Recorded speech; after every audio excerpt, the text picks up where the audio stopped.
All right, hey, how's it going? My name is Kevin Kenny. Welcome to a brand new edition of the Build series. Hope your Tuesday's off to a great start. And we have a very special guest joining us live here in the New York City studios. He is one of the most exciting artists in the world of country music. I think that's very fair to say. Also a record breaker, recently becoming the first person ever in the history of music to hold the #1 spot simultaneously at the very same time across all 5 of Billboard's country music charts. He's here today to talk about some amazing work he's doing with State Farm. Please give a warm welcome to Mr. Kane Brown. What's going on, man? Just hanging out, man. You are certainly, I use the word exciting, and I don't just do that to hype you up. You are really one of the most unique and exciting country artists, and I knew it the moment I met you. We met for the first time at a little record shop down in Nashville called Grimey's. We went record shopping or something for an interview. Yeah. And you had on, that whole week actually, because it was CMA week, which is one of the craziest weeks in the world for country music every year in June down in Nashville, and everybody's wearing cowboy boots down there. You showed up to this interview wearing Adidas NMDs, and I'm a sneaker guy, and those were NMDs I'd never even seen before. You got your own unique flavor, and I think that's so cool and exciting about you in that space. Yeah, man. I think I'm different, and I have a lot of fans that have told me that they don't usually listen to country, but they listen to me. So it's just it's cool just to be able to branch out like that. Absolutely, you're definitely bringing fans to country that maybe never even listened to country before. We'll talk about the music in just a little bit. There is a lot to unpack there, but I want to get down to this amazing work you're doing with State Farm. Talk to me about how you and State Farm came together, first of all. State Farm's just, they're really trying to help people, and that's basically what I'm trying to do, especially with music, and why not try and do it physically? Mm-hmm. And they came up with this program called Neighborhood of Good, and it's just basically a program that's trying to bring neighborhoods and communities closer together and work together and, just volunteer and bring smiles to people's faces. Absolutely, man. Now, I know affordable housing is an area of this project that is of particular interest to you, something you're really focusing on while working with State Farm. Why is that such a thing near and dear to your heart? For me, growing up, I grew up with a single mother, no father figure in my life, little brother, so we didn't really have a lot of money, but when you're young, you don't realize that. And as I got older, I started to realize that my mom, she gave us everything that we could ever possibly want, that she could afford. So we moved a lot, moved a bunch of houses, different apartments, just trying to afford rent and different things like that. So it's like now that I look back, I wish I could have helped her. So now that she doesn't need help, it's like, why not go out and help other people that need help? Absolutely, man. Pay that forward. Yeah. Because I've heard the stories. You mentioned it there. You moved, like 15 times? Is that fair to say? Like countless, count, probably, man. right? Yeah, I went to, if you count total schools, I went to 5 different high schools, 2 different middle schools, and 5 different elementary schools. Looking back now, what's the hardest part of that? Is it going into these new schools and having to make new friends constantly? Is it just like, maybe some stuff at home? Like looking back now and reflecting on that hardship, what is the hardest part of that experience? Honestly, it was basically when you move that much, you lose where you're at in school. I was a bad student anyway. I didn't pay attention. So when you don't pay attention and then you move and you're on a whole different subject of what you were learning, it's just really hard. And I guess it would make it harder to go to college.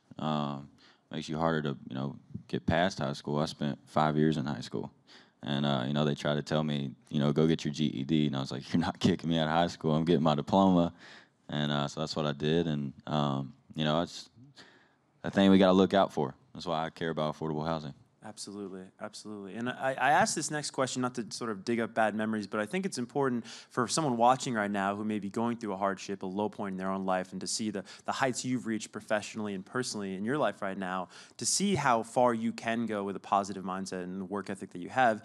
Looking back, is there a lowest point, or sort of not a darkest memory, but a lowest point in terms of growing up, having to move all the time? Yeah. I'd probably say, my family was going through a rough time. And there was a point when I was 17 that me and my mom got in an altercation, and I kind of left home. And that's when I really realized what my mom has done for me, because I was on my own. At 17, I was still in school. And that's when reality kind of kicked in, and that's when I started putting my covers up on Facebook and all that. And then me and my mom got close again, and everything just kind of kicked off for me. So now it's like I can help her out, and that's like my main focus, is just helping.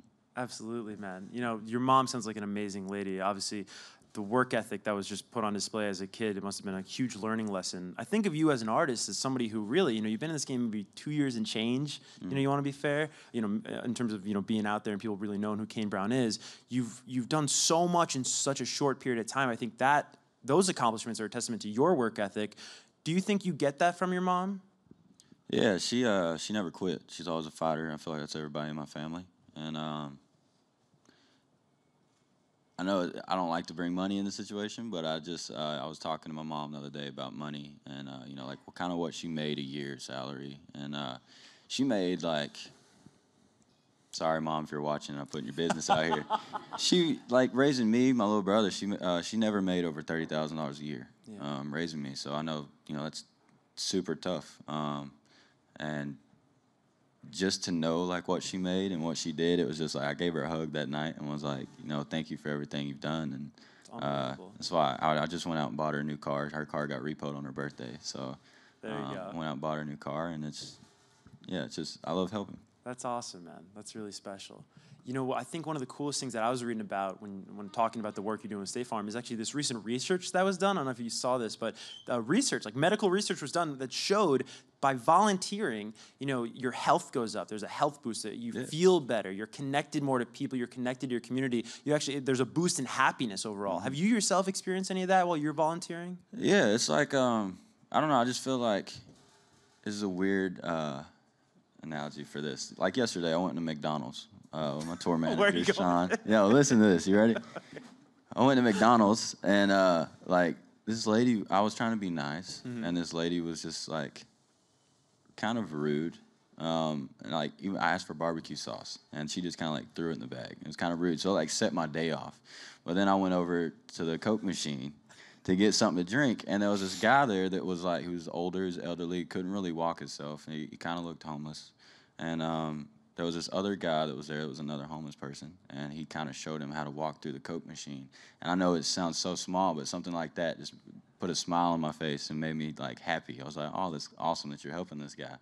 And then I went back to the barbecue sauce lady, and I just wasn't having that. So it was just cool. That one little moment made me happy, and it's stuff like that, volunteering and helping with State Farm, makes you happy. Absolutely. And it's also a great little analogy there of just, while there may be some crummy things happening in the world, there's also incredibly positive things happening in the world. As I live here in New York City, I see it every day. You'll see two people fighting on the street, then you'll see a stranger helping another person with their Metro card at the subway station. So that it's important, to recognize that balance for sure.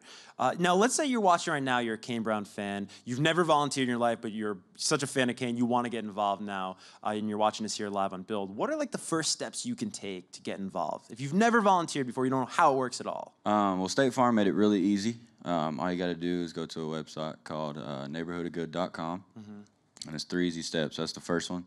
The second one is you just put in your zip code, and the third one, it'll bring a list of categories of anything that you want to volunteer on. Some of the stuff you wouldn't even be able to think that you could volunteer, and I think that's the most important part is people want to volunteer, they just don't know how to get started. That's and this website makes it so easy for you. That's amazing. It sounds like an app, right? 1, 2, 3, you sign up for something. That's really cool. Yeah. Well, I want to talk a little bit about music before we let you go today. And you're on tour right now. You're about to hit the road with Chris Young. And is Lenko that's also joining you out there? I gotta ask, is Chris Young your proverbial honorary music older brother? I mean, between the Aldean tour, you got the Setting the Night on Fire song, now you're hitting the road with Chris. What is that relationship like? Me and Chris are cool. It's just he likes to hang out by himself, but if you invite yourself in, he's cool to hang out with you. I know it sounds weird. Yeah. But me, if I want to be by myself and you try and invite yourself in, I'm kind of I still let you come in, but it's just I don't know if I want you to be here. So are you guys similar in that sense? Similar personality types? Yeah, we I don't know. Me and Chris get along. We're just very laid back. We don't like to talk a lot. I hate talking for some reason. And he's a good guy. He's just nice. He likes to hang out and have a good time. Definitely. I don't think we're gonna see Chris in any NMDs though anytime soon. I don't know. I'll be able to talk him into something. Yeah, that'd be cool. You guys go sneaker shopping together? Yeah. That'd be rad. No, we haven't, but it'd be cool. I don't know. He'd take me to a boot shop probably. Yeah, exactly. Yeah. So what are you looking forward to going out on this tour? Because it seems like, you're on such a journey where you're playing bigger and bigger and bigger shows. I remember last time I talked to you was in June of last year. You were like so psyched about the Aldine tour, and now you're moving up the bill continuously. What are you looking forward to this time around? It's really cool being direct support for Chris. He's shown me a lot of things, and just watching him on the Jason tour. For him, he was direct support. He really showed me how to get my show together. We got a better production. Our band's constantly getting better and practicing, and now I'm just looking forward to eventually headlining my own tour. Hopefully we can do it in 19, but we'll see where my new single Heaven takes us. Definitely. I love Heaven. I'm glad you actually brought that up. That is that is like, I don't know if a wedding song, but that is a romantic song, man. Girls must love that song. I hope so. Well, weren't you saying? I mean, your fiance plays it like all the time, or is that no? That's the other one that you wrote for her. Well, she likes Heaven too, but she does. Yeah, What's Mine Is Yours is what I wrote for her. So. Yeah, that's a lesson that I need. I'm a very selfish person, and that is quite a lease you're giving the person, saying what's mine is yours and all the lyrics and. Yeah, well, that's what marriage does. Yeah. Now, looking forward to the new music, of course. Congratulations on the deluxe version of the album that was released last October, by the way. But I've heard you kind of tease new music, and you're floating out this idea of incorporating R&B to the world of country, which excites me as an R&B fan. So when you say R&B music, like, what comes to mind? Man, I'm just. I mean, when you say R&B to me, I go back to like my middle school days, like Omarion, Mario, stuff like that. Absolutely. But I mean, honestly, I like all kinds of music, rock, old school country, jazz, anything. I just love music. Definitely. And do you feel like now, I mean, not that you've been in country a terribly long time, but do you feel now country is more open than ever to different influences? We just saw, Maren Morris link up with Zedd for the Target commercial. I mean, that's like the furthest thing from a traditionally sounding country song at the Grammys on Sunday night. Do you feel that country has never been more open? Yeah, this is the most open country's ever been. And honestly, it's opening country music. Like, it's starting to go all over the world. Yeah. I mean, it was there before, but it's starting to get broader. And I just think it's a very exciting time for me and the other artists that are in the industry. Yeah. I bring up the Zedd and Maren collaboration. Who's somebody from a different genre that we wouldn't expect, but that you'd love to collaborate with? That you wouldn't expect. For me, it's hard because I would honestly collab with anybody just because people have different things to bring to the table and different fan bases. I would love to do one with Bruno, I ain't gonna lie. Yeah. It'd be sick. Well, I remember we were down at Grimey's and you were picking out records that you liked. We were playing a game or something, and you picked out 24 Karat Magic. It's one of the records you really liked. And then, you may have been like a fortune teller because you won, 3 huge awards on Sunday night in the major categories at the Grammys. But what do you love about Bruno so much? Bruno's just got something, I don't know, like he's a musician, like I said. Like he brings old school music into new school and just makes it cool. And he's just got this different flavor about him too. Like, I don't know, he's cool. Kind of like you. A little different flavor. Yeah, I guess so. Yeah. Little Heinz 57. Do you think there's parallels to me, and I wanted to ask you this question, because I know you are a hip-hop fan, safe to be said, is that hip-hop last year, Nielsen came out and said hip-hop actually for the first time ever became the most consumed genre of music. It actually is more popular now than rock and pop, which is just incredible. And I attribute that to it not having like constructs or these like harsh rules of what hip hop needs to be. Hip hop can be anything. Country, like we just said, is kind of moving towards there. What do you want to incorporate into country now that there really aren't any boundaries? Like, what are elements that you want to take from other styles of music? I don't know. I want to, one of the things is I'm getting into my live show now. Mm-hmm. So, like, I want my next album to incorporate to my live show where I can, actually move around on stage and I'm not just standing there with a mic walking back and forth. Like, I want to be able to dance. And I feel like that's not really into country music. Like, country music, I feel like a lot of people in the world think it's just slow songs that tell stories that, to depress people, which it's not. And that's what I'm trying to get out of, and I feel like a lot of other artists are trying to get out of as well. Because, music can be sad, but it can also be upbeat and inspiring, and you can have fun and dance and just have a good time, because that's what music's about, is bringing everybody together You don't even have to meet each other, but just bringing everybody together and having a good time, and no negative things should be going down. 100%. Now you got the tour coming up. Where can fans get tickets to that, by the way? I honestly have no idea. I'm just Probably. You could go, the website kanebrown.com, and then or kanebrownmusic.com. That was my manager. Thank you. There you go. And I guess. And probably all your socials, right? You're probably posting about it. Yeah, she tells me what to post. Yeah. Like, I mean, I post it, but like she'll put the link underneath, and I'll tag it. Yeah. It gets complicated, man. Yeah, I don't buy my own tickets. So. So you got tour, of course. Are you thinking? I mean, what are your goals for the year? Is what I'm trying to get at. Are you thinking new music? Are you thinking about getting down and riding? I know you finally found a group of writers. You've said that you really enjoy working with. That you feel are your guys. Yeah, we just had a writers retreat, and we have 3 or 4 new songs that are different than I've ever put out. We don't know if they're gonna make the album, but Dan Huff, which is my producer, I love the lyrics. The beats right now, they're just demos, so they're like super pop and hip hop. But if I could take the lyrics and go in with Dan, and he can put some like steel and just make it cool and just make it groovy, I think it'd be awesome. That does sound and a great album, and a way different album from my deluxe album. I can't wait to hear it, man. Now we do have time now for some audience questions and answers. So let's get to our first question right here. Hey, Kane. So, I was wondering, with the affordable housing, do you know what neighborhoods or areas of the country where it's been helped the most? And also, have you heard any of the stories from people that were helped by it? I don't know. I haven't really heard anything about. I know it has helped. I don't know what specific cities it has helped. I know California was like one of the main states that was having a problem. But honestly, I just, affordable housing, it's doing well. I know we've reached out and we've made impact, and we've got places. I've seen it all over social media, and other than that, I don't really know, other than trying to get my voice out there and trying to get people to help with it. That is the cool part of, as complicated as we joke about social media can be, that is kind of cool. You get to see directly and immediately, the results of your collaboration, which is really rad.